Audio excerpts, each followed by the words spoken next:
we haven't even begun to talk about his magic on the pitch. Pele was a striker who would come short to get the ball. He also had the goal-scoring instinct and athleticism of Cristiano Ronaldo, and the skills of the most elegant legends of the game. He didn't have a bag full of tricks, he was the bag. Young Edson Arantes do Nascimento loved football ever since he was a kid, even if his mother tried to forbid him from playing the game. His father loved the game as well, but horrific injuries stopped his career. This meant the entire family grew up in poverty because of his failed dream. So, Pele would play barefooted with footballs made out of a newspaper-filled sock, tied together with string. No wonder he was creative. His name was Edson, after notable inventor Thomas Alva Edison. Pele's love for the game was accompanied by an innate talent and a willingness to prove himself right and others wrong. By the age of 15, he was already playing for Santos, and he was even playing for the Brazilian national team, all before turning 17. That international debut against Argentina. Hello guys, welcome to an exciting video on my YouTube channel. So I bring you video content on Pele, the Brazilian, American and world legend who has just kicked the bucket. Arguably, Pele is considered the greatest player of all time, the man who sets the pace every other player is chasing. We've seen likes of Diego Maradona, we have seen Stefano, we have seen so many players who have lived up to their dream to catch up Pele, even with the current person who is being regarded as his class Messi after winning the World Cup just barely a weekend ago. Pele died after battling cancer at the age of 82. Here we'll bring you the summary and short documentary of the life of the legend who lived and many people consider as their role model. Pele is a legend of the game. He has done so many things for the world of football and for humanity at large. We deeply miss him. Watch the video, comment what you think about Pele, and thank you. There is no argument. Pele is football's number one, the king. That might sound strange to you, but with each minute of this video, it will become clearer. The embodiment of being number one. We can all agree Pele was first. He was the first footballer to marvel the world in unison. In a time where there was no internet, no YouTube, no satellite TV, Pele was the face splashed on the front cover of newspapers. He acted in movies and even turned up in Hollywood. Heck, Pele could even sing.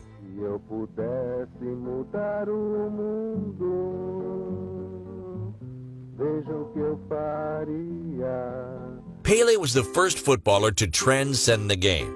He was known all over the world and used his fame to elevate footballers to celebrities. He is the mold upon which all modern footballers were shaped.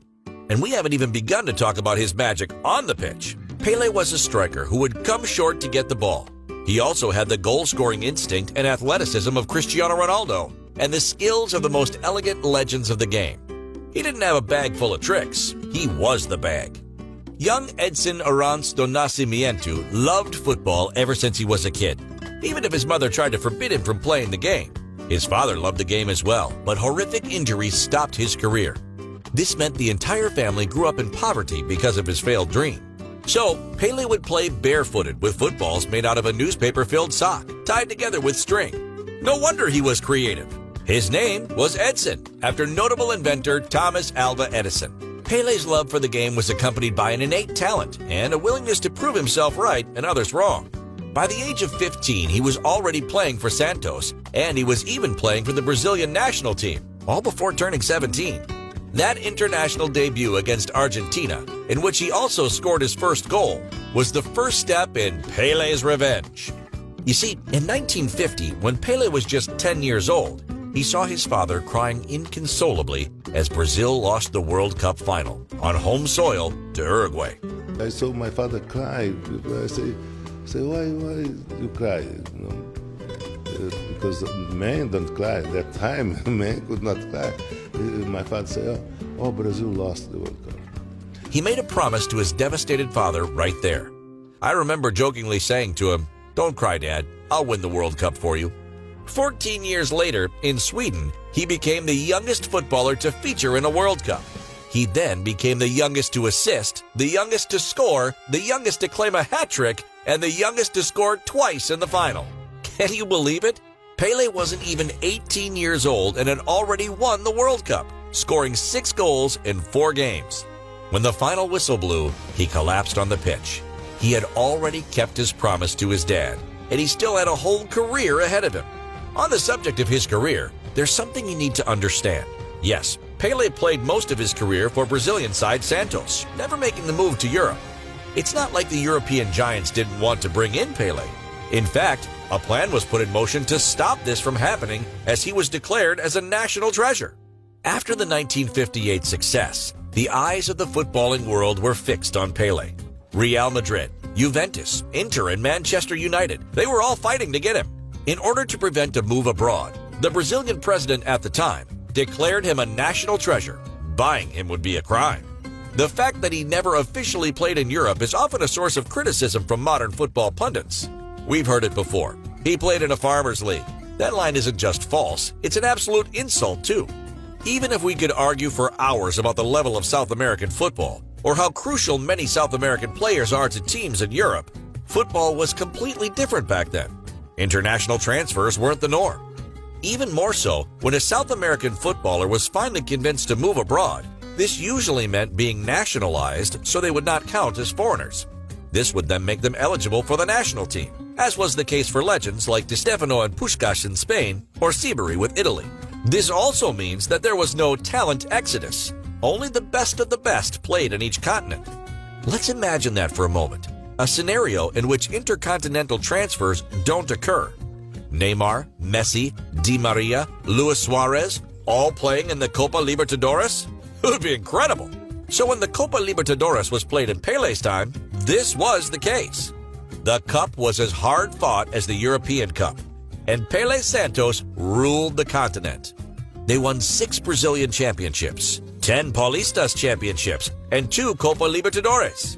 As they'd already conquered South America, they went and proved themselves to the world. Pele took Santos on tour to win 2 Intercontinental Cups against the AC Milan of Cesar Maldini, Rivera, and Trapattoni, and the Benfica side of Eusebio and Santano. Santos and Pele's fame grew so big, they would extend their international tour and take their footballing show on the road. As everyone wanted to see Pele play, Santos cashed in on the experience. In 1959, the Brazilian team played 99 matches in South and Central America, then moving on to Bulgaria, Belgium, the Netherlands, Italy, Germany, Switzerland, Spain. You name it, they played there. "We were in demand," wrote Pele in his autobiography. The suits were very keen to cash in. By 1962, Santos' circus made it all the way to England, the home of the beautiful game, and Pele put on his show to sold-out stadiums across the land. The Guardian's correspondent at the time, Eric Todd, summed up perfectly the admiration commanded by Pele. When one considers the number of superlatives that are squandered on some inside forwards in this country, the futility of trying to find new ones to describe Pele becomes all the more obvious. Once, when playing against Sheffield Wednesday, rival midfielder Tommy Craig spent the final 10 minutes chasing Pele up and down the field. He wasn't trying to get the ball from him, he was trying to get his shirt. "I told the referee to give me a signal when he was about to blow for time, so I could stand beside the great man," Craig told the Daily Record. "When the final whistle came, I grabbed Pele around the waist until he had parted with the jersey." Other footballers were desperate to get a souvenir from him at a time when swapping shirts wasn't a thing. Pele established himself as an international star, a sporting hero that transcended the sport, a man people would pay to see. Pele and Santos' world tour includes a story like no other: the day they stopped a war. Nigeria was in the middle of a violent civil war when Pele landed there to play a friendly against the national team. Both factions agreed to a ceasefire so the match could take place and Nigerians could celebrate in awe of the king of football. His Highness received his title by conquering the world with Brazil, not once or twice, but 3 times. He won the World Cup in 1958 as a teenager and was part of the squad in 1962, though he was injured for most of the tournament. Mexico 1970 would be his last dance, and it would be a fitting farewell for Pele as the Brazilian team would play some of the most wonderful football ever seen. It would also prove to be a seminal moment in football history, as Mexico 1970 was the first World Cup to be broadcasted internationally and in color. Finally, the entire world could see Pele in action. Having done it and won it all, scoring over 1,000 goals, Pele retired. But not for long. As we said, he was a pioneer. He was also the first superstar to take his talent to the USA. It was former Secretary of State Henry Kissinger who convinced him to come out of retirement and join the New York Cosmos. Pele was fundamental in football and becoming relevant in North America. And the story sums up the legend. Pele was a footballer who acted as an ambassador of the game. His Royal Eminence, who would sit at the same table as popes, secretaries of state, and kings. He was friends with Nelson Mandela, and Queen Elizabeth knighted him, even though he's not of British descent. Perhaps his greatest title is the simplest one. Coming from a nation that continues to produce legend after legend, Pele will always be the best Brazilian footballer of all time. And whenever you see a record broken by Cristiano Ronaldo and Messi, or in the future by Haaland and Mbappe, it's Pele's initial record they are breaking. We'll finish on some words by the king himself. Like Cristiano Ronaldo said, when Pele talks, the world listens. I tease the players now. They didn't love the team, they didn't love the game today, they love the money because they go to the Real Madrid or go to Santos or go to Arsenal or go to Manchester. They are presented, they say, I love Manchester. Tomorrow they go to Madrid, they say, I love Madrid, I love Madrid. They love it who pay a little bit more, you know. That is danger for the football.